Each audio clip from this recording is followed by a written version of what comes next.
What's going on, YouTube? Today we're doing a short video here on my Honda Fit about changing oil. So as you can see, my 2007 Honda Fit ain't much to look at,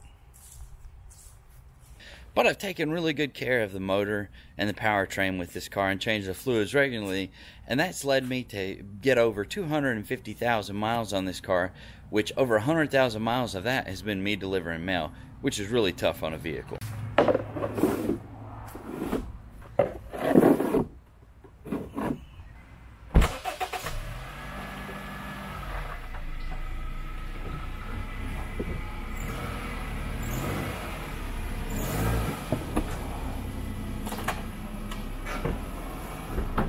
So the Fit doesn't hold a lot of oil. I think it's 3.8, so you don't even need a full gallon to service the car. So when I bought the car, I started using a full synthetic oil.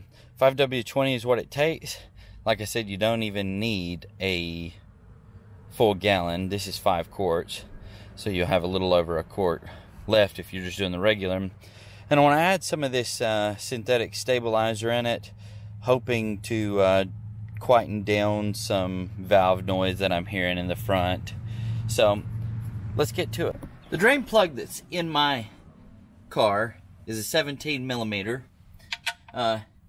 You know, you should check yours before you just assume that it's the same size, because sometimes you'll have to get a aftermarket drain plug and the sizes will be different, and I don't remember whether this car is that way or not.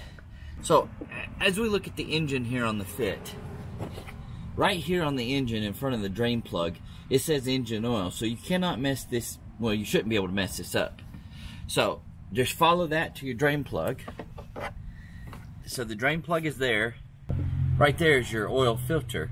So it's very convenient and all in one compact location with these engines being so small. Let's get the plug out, or loose.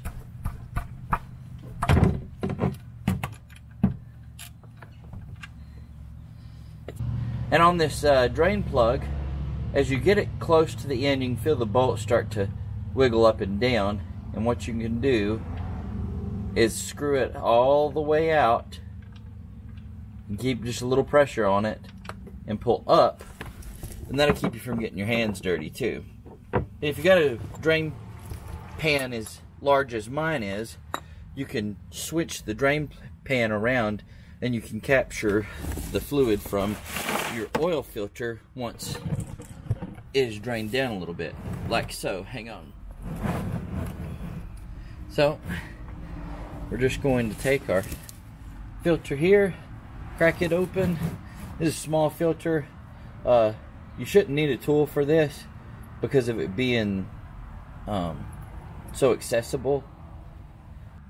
So I've had this filter for a while. The box is kind of beat up, but the filter's still in really good shape, as you can see. The part number from CarQuest is 84356.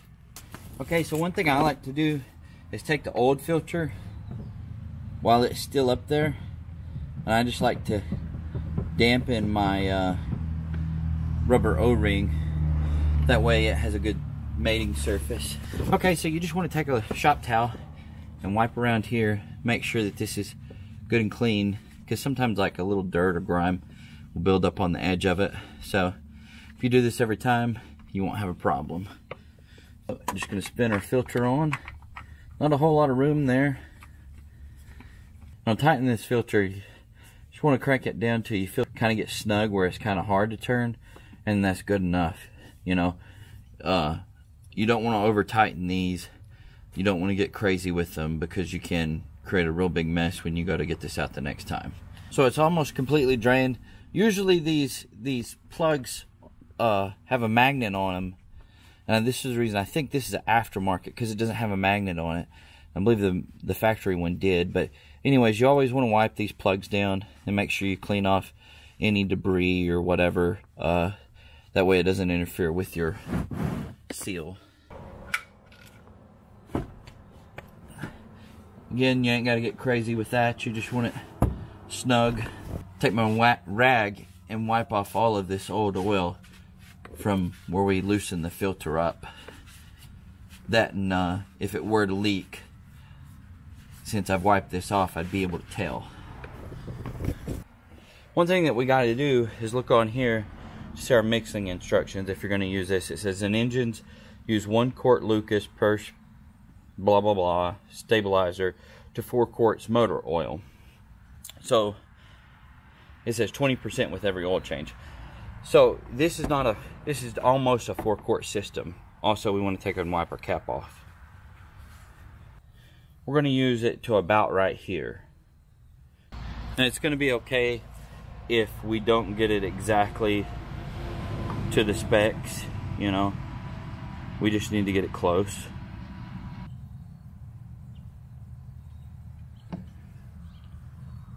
Okay, so it's right there from what I can tell. So that I'm comfortable with that, you know. I just want to add a little to see if it actually will quieten it down. I put it in my mail Jeep and it seems to quieten it down a little bit. So now knowing that we've put, I would say we've put half of a quart in, we need to do 3.3 on this.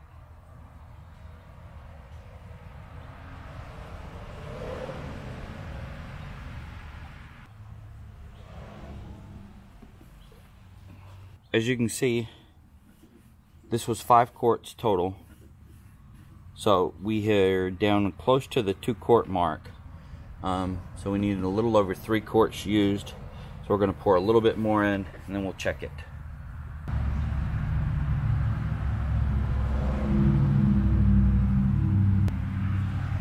Made a little bit of a mess, not too bad. Just an ounce or two here. We can wipe that up real quick. I just did the transmission service in my truck, and that was the only filter or funnel that I could find, and it still has a lot of residue. Probably wouldn't hurt anything, but I'm just picky like that. So here's the tip that could save you from having to spend thousands on an engine replacement or major repairs. So when you get done pouring your oil in there, when you think you're close and you're getting ready to check it, one thing that you want to do is you want to look under it and look for any leaks from where your plug would have been. That little bit that's there is what I spilled. So knowing that means that I can start the car, back it off of the ramps, and check the fluid level.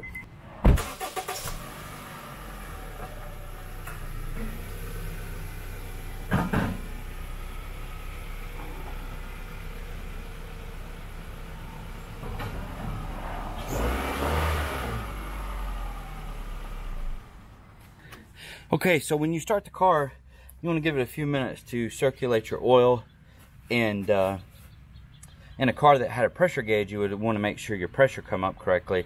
This one just has dummy gauges, so there's no dummy lights going off, so we know that our pressure was acceptable range. So we pull it out, wipe it off, put it back in, pull it back out, and as you can see, make sure that you're getting it, it's right here at the bottom of the mark.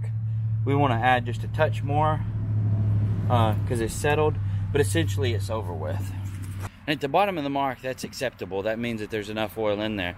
Those 2 marks, the bottom mark is for your cold, top mark is for your hot. So that's the reason that you want to make sure that it's within that. Once it's within that range, you're good to go. Like I said, I'm going to probably add a few more ounces just to get it up to a little bit higher than that, because that's what I've been doing with the car. So anyways, I hope you guys found this video and helpful, especially if you're new to changing this. This is a really simple oil change, and one big reason why is on like a truck like mine,